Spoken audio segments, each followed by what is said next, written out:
So the European Commission just confirmed what every gamer already knew, that AAA publishers operate like digital pickpockets. These new rules on fake currency, don't let those headlines fool you, it's damage control, not a revolution. And if you think that these rules will change the broken system, well, that's like thinking a single speed bump stops a runway freight train loaded with cash. It's a start, maybe, but it barely scratches the surface of the real problem, and the fact that regulators even need to step in tells you everything about the industry's priorities, and spoiler, it ain't player respect. So where did this suddenly come from? This isn't some random EU power trip, it's the Consumer Protection Cooperation Network, or the CPC, basically national watchdogs across Europe teaming up, coordinated by the European Commission. They finally decided to apply existing boring old consumer laws more seriously to the digital swamp that game monetization has become. This didn't happen in a vacuum, it follows years of players getting screwed, consumer groups like BEUC practically screaming about manipulative tactics, and a wider EU grumble about digital fairness and shady online tricks. So we have to understand this isn't brand new legislation dropped from the sky, it's mostly regulators interpreting the laws already on the books and finally pointing them at the games industry's worst habits. It's not visionary, it's remedial.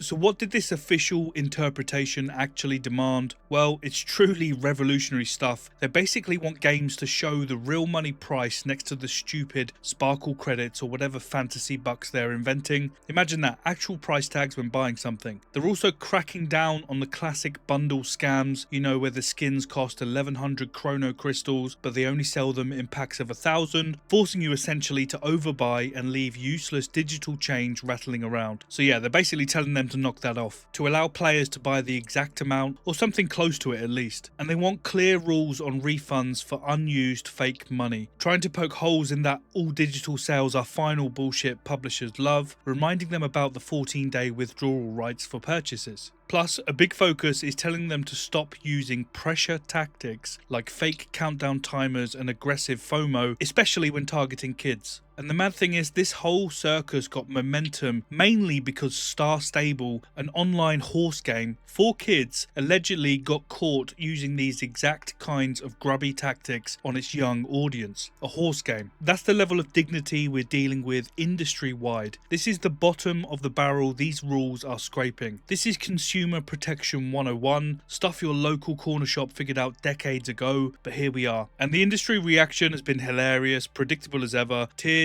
excuses, and carefully crafted PR drivel. Industry groups whining about misguided interpretations, claiming it will cause confusion. I mean, who's that confusion for? Players or their accountants trying to obscure the profits? They talk player choice, and that choice is to grind through intentionally tedious design or pay to alleviate the pain that they inflicted. They claim they need the cash for development, while execs brag about monetization and rake in billions from these very schemes. Cast your mind back a few years ago, the boss of Unity called devs who don't bake in monetization early into the development process idiots. That's their real mindset. It's never been about choice, it's been about optimizing the extraction. So why do I think this won't change much at all? Well, it's simple. Follow the money and check the history. First, the cash. Here's the part that they don't say out loud. They need this money. Live services, microtransactions, it's often over half their entire revenue. They're financially addicted. They cannot afford to stop that flow. Second, history proves they adapt, not repent. Remember the loot box bans in Europe many years ago? They essentially just geo-blocked and then pivoted to other regions. The monetization machine didn't break, it just mutated into grindy battle passes and aggressive FOMO shops. These EU rules focus on currency, so they'll make the price tag clearer, but they aren't fixing the predatory game itself. They're just putting a clearer price tag on the poison. So expect minimal compliance and maximum exploitation through other loopholes. And if you appreciate someone actually dissecting this industry nonsense instead of shilling for it, hit subscribe because there's plenty more where this came from. These rules address the transaction, not the reason we feel pressure to transact. They don't fix exploitative game design. They don't stop Diablo Immortal turning power into a credit card swipe. They don't stop Genshin weaponizing FOMO with its gacha casino. They don't stop Assassin's Creed charging you to skip the grind that they built. They don't stop Fallout 76 paywalling basic inventory convenience with their subscription-based scrap boxes. Fixing the storefront doesn't fix a game fundamentally designed to frustrate you into spending in the first place. That's the core manipulation that these rules barely touch. And look ahead, the next generation of monetization is already here. Overly complex battle passes demanding obscene amounts of playtime or just your wallet. FOMO shops dialing up artificial scarcity, subscriptions gating essential game features,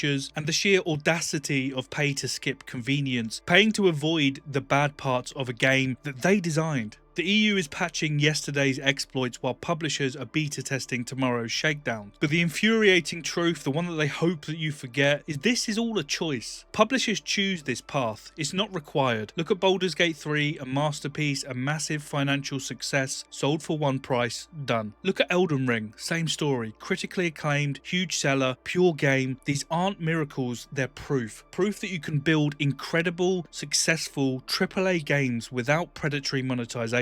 Proof that respecting players works. So when they feed you lines about needing microtransactions, remember the games that thrive without it. It's pure, calculated, corporate greed, plain and simple. So look, the EU took a swing, good for them, it's a start at least. A few specific scams might get harder to pull off in Europe specifically, but let's be brutally honest, this is chipping at the edges of a rotten system. It's an insufficient shield against an industry addicted to profit derived from psychological manipulation. The core incentive is to prioritize profit extraction over player experience, and that remains untouched. Just expect slightly more transparent price tags on the same old predatory bullshit. So in short, these EU rules are weak tea against a multi-billion-dollar addiction to predatory cash grabs. I love games and I have done for 30 years now, but I refuse to be just another engagement metric milked for recurring revenue. Peace out.